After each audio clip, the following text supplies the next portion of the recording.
Hello guys, আমি চলে এসেছি আবারও একটা নতুন মিনি ব্লগ নিয়ে। আজকে আমি মায়ের সাথে বেরিয়ে পড়েছি সন্ধেবেলায় কিছু মাসকাবাড়ির জিনিসপত্র কিনতে।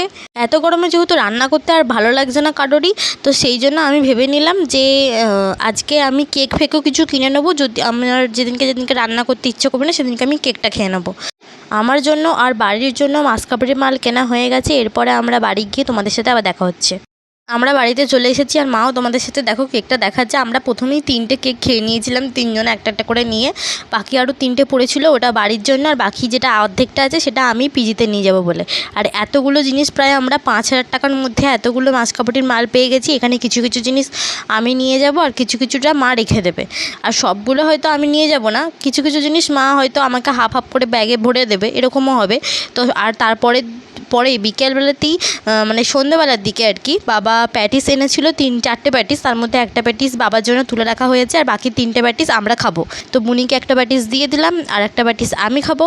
তো আমি প্যাটিসটা দেখালাম আর প্যাটিসের ভেতরটা দেখাবো না, সেটা তো হতেই পারে না। তাই বুনিকে বললাম প্যাটিসের ভেতরটা একটু ভেঙে দেখা। আর প্যাটিসটা যেহেতু আজকে নিরামিষই ছিল, আমাদের সব কিছুই নিরামিষই খাওয়া ছিল, তো প্যাটিসটাও নিরামিষই ছিল।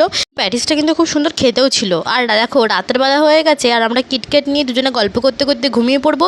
তো আজকের মতো এতটুকুই, টাটা।